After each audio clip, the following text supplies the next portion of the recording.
Bugün studiyamızın qonağı doktor stomatoloq Altay Qəhrəmanov bizimlədir. Altay bəy, xoş gəlmişsiniz, sabahınız xeyirli olsun. Sağ olun, xoş vaxtınız olsun, hər vaxtınız xeyirli olsun. Doktor, düşünürəm ki, stomatoloji xidmətlər elədir ki, bizim zaman-zaman və ən çox tez-tez müraciət etdiyimiz tibbi xidmətlərdən biridir. Və bununla bağlı günümüzdə suallar çoxdur və ilk bu cür başlamaq istəyirəm. Son dövrlər sanki dişlərin çürüməsi hallarının sayı artıb. Burada əsas səbəb nədir? Buna hansı faktorlar təsir edir? Ümumiyyətlə, diş çürümələrində səbəblər çoxdur. Birinci səbəb ondan ibarətdir ki, dişlərə düzgün qulluq olunmur. Əsasən, erkən yaşlarda, ya uşaq yaşlarında düzgün fırçalanmır. Ən çox da şirniyyatdan çox istifadə olunur. Bunu təbii ki, bilirik.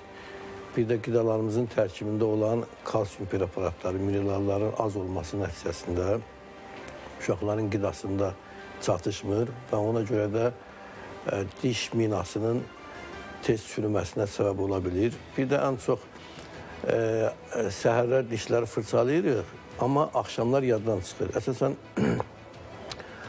yatmamışdan öncə, qida qəbulundan sonra dişləri mütləq fırçalamaq lazımdır. Fırçaladıqda isə dişin çeynəmə və yan tərəflərini, hər tərəfini tamamilə yaxşı fırçalamaq lazımdır ki, ağız boşluğunda qalan qidalar müəyyən müddətdən sonra ağız bağlı qalanda orada deməli süd tuşuna qədər parçalanır. Bu da dişin mina qatının parçalanmasına, dağılmasına səbəb olur. Bir də ən çox valideynlər fikir vermir. Deməli, uşaqlarda 20 ədəd diş olur. Yəni, bunlara deyirlər müvəqqəti dişlər, süd dişləri.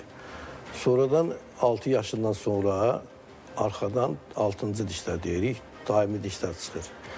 Və onu düzgün fırçalamadıqda və yaxud da fikir vermədikdə valideynlər elə başa düşür ki, bu da süd dişidir və bir də görürsən ki, müəyyən vaxtdan sonra həm dişlər təzə çıxdıqdan sonra çürüməyə başlayır.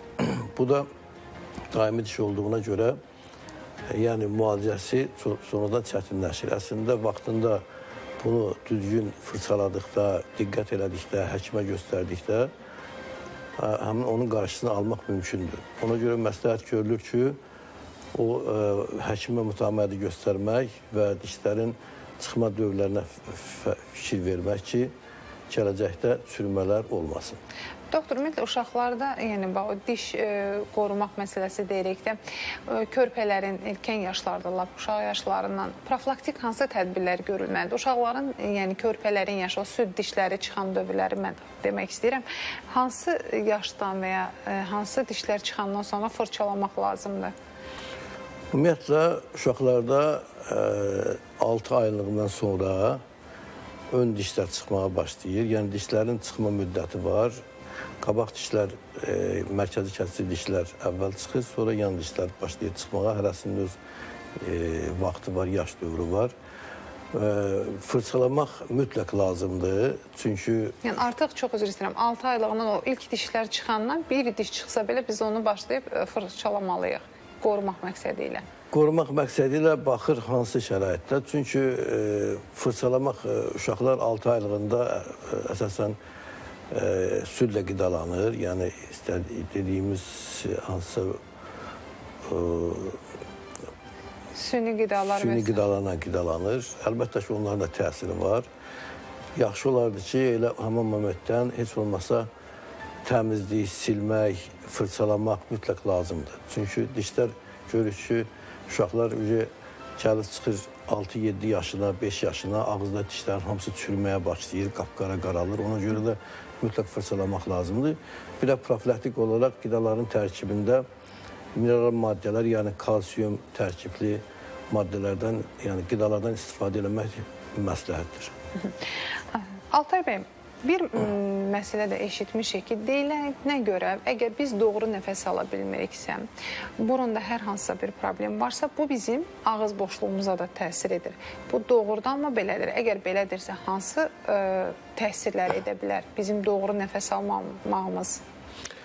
Ümumiyyətlə, doğru buyurdunuz. Son zamanlar çənə və diş cərgəsi anomaliyaları baş vermişdir, çox baş verir. Bunda səbəbi həqiqətən də burundan çətin nəfəs almaqdır. Bu səbəb nədən yaranır? Uşaqlarda çox vaxtı kiçik yaşlarında adenoid olur. Yəni yatdığı dövrdə burun qapanır, nəfəsi çətinləşir və yaxud da uşaqlarda rinit deyilir, burun içərisində nəfəs alması çətinləşdiyinə görə məcburən dili yuxarı damağa sıxır. Yuxarı damağa sıxmaq nəticəsində yuxarı çənə daha çox inkişaf eləyir, alt çənə inkişafdan qalır.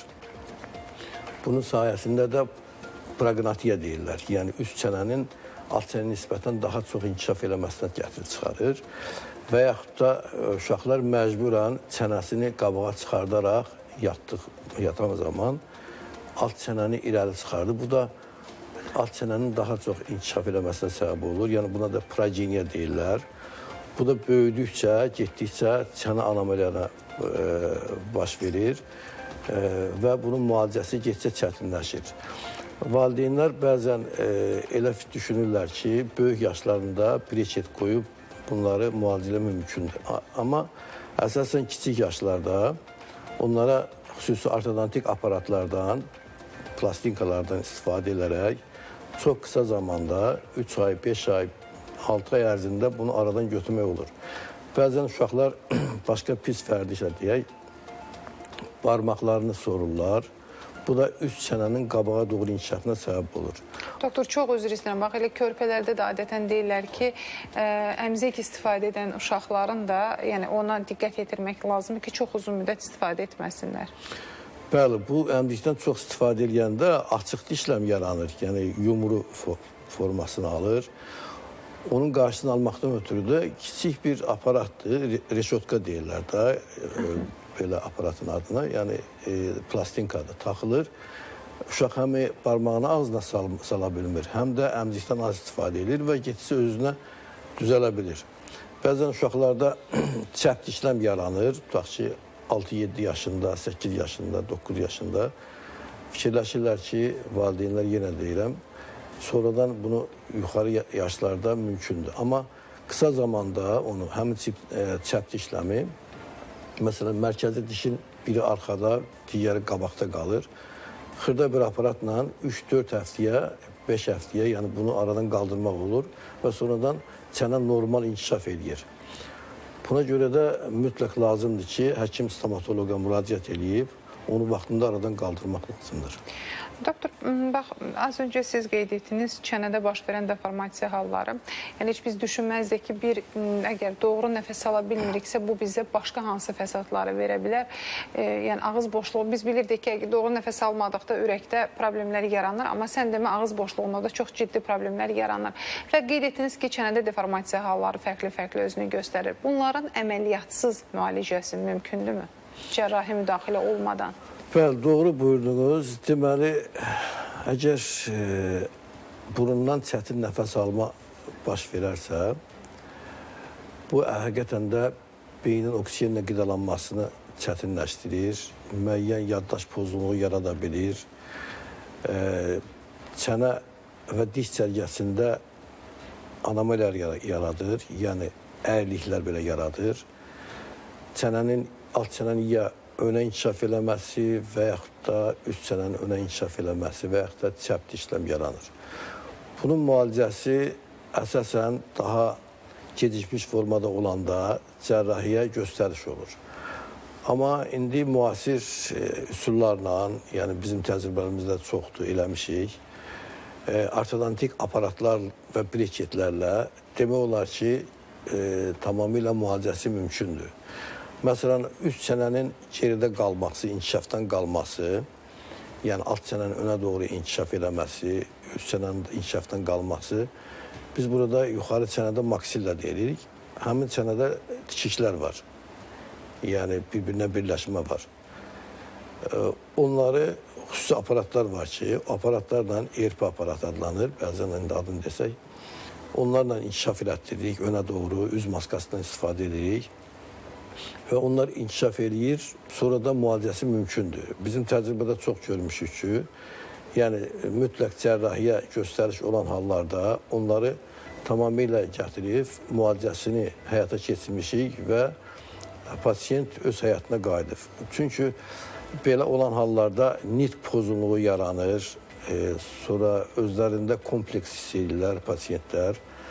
Ona görə də doğru düzgün müalicə planlaşdırma apardıqda və müalicəni düzgün həyata keçirdikdə, burada da əsasən pasiyentin də köməyi lazımdır. Çünki biz elədiyimiz aparatların evdə hansısa formada onun taxılması, onun daimi istifadə edilməsi, Səbir, təmkin. Təmkinlə onları həyata keçirə bilirik.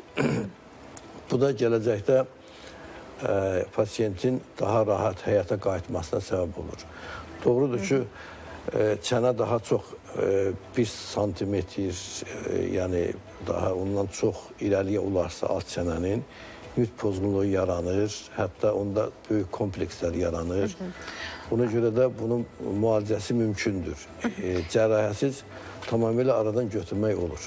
Altay bəy, son dövrlər breket taxanların da sayı sanki artıb. Yəni, əvvəllər biz bu dərəcədə görmürdük. Buna səbəblər nədir? Deyirlər ki, uşaqlara bu püre halında qidaların verilməsi, ümumiyyətlə süni qidaların çox istifadə olunması da gələcəkdə dişlərin belə də o çeynəmə qabiliyyətinin zəif olmasına gətirir, çıxarır ki, bu da öz-özlüyündə müəyyən problemləri gətirir. Doğrudan mı belədir? Əslində biz Paul Brek deyir ki, yeməyi için, qidanı için, suyu isə yeyin. Bunun mənası nədir? Biz qidanı o qədər çeynəməliyik ki, ağız boşluğunda, o horra halına keçməlidir. Porsiyalardan udmalıyıq. Həm onun həzmdə daha rahat həzm olunur, həm də dişlərin sürtülməsinə səbəb olur. Çünki biz qidanı az çeynədikcə, diş ətində sürtülmələr, masaj belə deyək də, onların qan dövranının yaşlaşmasına səbəb olur. Bu da əlbəttə ki, həm də dişlərin düzgün funksiya yerinə yetirilməsinə, düzgün inkişaf edilməsinə, əsasən uşaq yaşlarında çeynəmək daha məsləhətdir. Breketlərin də yəni, səbəbləri ondan ibarətdir ki, bizdə düzgün qidalanmadıqda və yaxud da orqanizmdə qidan maddəsinin pozulmasında, yəni qidanın tərkibində olan mineral və vitaminlərin az olması nəticəsində əslində süd dişləri, kökləri daimi dişlər tərəfindən yavaş-yavaş çıxdıqca surulmalı, süd dişləri özü tökülməlidir. Bəzən bu özü tökülmüş gedişmələrə səbəb olur. Dişlərin öz yerindən daimi çıxmağa səbəb mümkün olmur. Əyri çıxır, bir diş o birisi dişin üstdən çıxır. Sonra çənə darlıqları olur. Çənə darlıqları olduğuna görə, dişlər öz yerindən çıxmadığına görə, bir də ki, dişləri bəzən çürüyür uşaqlarda. Valideynlər aparır onu, çıxartdırır ki, çürüyür, çıxartdırar, onsa təzəsi gələcək. Amma çıxartdıqdan sonra dişlər başlayır, öz yerlərindən çıxmır, hansı ki, hər bir dişin öz çıxma sahəsi var çənədə. Onlar öz yerindən çıxmadığına görə, başqa yerindən çıxdığına görə əyriliklər yaranır. Məcburən breket qoyulur. Breketsiz də mümkün deyil. Doktor, çox qısa vaxtımız qalıb. İstəyirəm bu sual da ən çox gələn suallar arasındadır. Günümüzdə ümumiyyətlə estetik olaraq silikon və vinil dişlərdən istifadə olunur. Yəni ehtiyac oldu, olmadı. Bunu artıq hər kəsə biz görə bilirik. İstəyirəm bir də bunun qısa buna diqqət yetirək ki, buna nə zaman tətbiq olunmalıdır silikon və vinil dişlər və bunun elə hər kəsin istifadəsi doğrudurmu? Əslində, gözəl sualdır. Vinil dişlər göstəriş olan dişlərədir. Məsələn, çox plomplanmış dişlərə, çox dağılmış dişlərə vinil dişlərin qoyulması məsləhət deyil. Vinil dişlər o hallarda olur ki, dişlərdə rəng pasiyentin xoşuna gəlmir və yaxud da dişlər bir balaca forması xoşa gəlməyən onlarda vinildən istifadə eləmək olur. Amma əslində hər bir dişə, yəni müdaxilə dişlərin gələcəkdə ömrünü azaldır. Zirkon dişlər dedikdə mütləq göstəriş yolunda körpüyə bənzər protezlər hazırladıqda, yəni bir disə diş olmadıqda ondan istifadə eləmək olar. Zirkon dişlər ən çox indi dəbdə olduğu ondan ibarətdir ki, indi günümüzdə yəni ağ dişlər, bridge rəşdə daha dişlər moda kimi taxılır. Çünki yeni modadır. Gözəl gülüş. Gözəl gülüş üçün təbii formada rənglər seçilmir, ən çox ağ, dummaq rənglər seçilir. Hər bir halda əgər insanın öz dişi, təbii dişi sağlamdırsa da, onun üzərinə vinil və zirkon qoyulması o qədər də məqsədə uyğun deyil. Çünki zaman keçdikcə həmin dişlərin altında, qapaqların altında o dişlərin xarab olmasına, yəni dağılmasına səbəb olur. Amma hər halda dişlərin üzərində əgər olan qüsurlar çoxdursa da, o dişlərə vinil və zirkon qoyulması məsləhətdir. Çünki hər halda görünüş də daha önəmli şərtlərdən biridir. Təşəkkür edirik doktor, çox sağ olun. Sonda bir cümləlik məsləhətinizi alaq, biz yəni dişlərimizə necə qulluq edək, bir cümlə ilə biz bunu sizdən eşitək və sağollaşaq. Birinci, qidalara fikir vermək lazımdır. Qidanın tərkibində olan, yenə dediyim, mineral və vitamin tərkibli qidalardan istifadə etmək lazımdır. Göyərtilərdən. Daha sonra təmizlik məsələsi. Təmizlənmə mütləq fırçalamaq lazımdır. Hətta gündə 3 dəfə, mümkünsə 3 dəfə fırçalamaq lazımdır. Bir də həkim müayinəsinə çox üzr istəyirəm, nə qədər biz getməyik, neçə müddətdən bir getməliyik, onda sizdən işlək. Ən azı 6 aydan bir həkim müayinəsinə getmək lazımdır. Çünki orada gizli karyeslər ola bilər. O gizli karyeslər sonradan dişin çürüməsinə səbəb olur. Bəzən pasiyentlər deyir ki, damağım ağrıyır. Gəlib baxırsan ki, haradasa bir gizli karyes var. Bu ağrıları olmaması üçün, yer dağılmaması üçün getmək mütləq məsləhətdir. Təşəkkür edirik. Çox sağ olun, doktor. Hörmətli izləyicilərimiz, bir daha xatırladım ki, bugün studiyamızın qonağı doktor stomatoloq Altay Qəhrəmanov idi.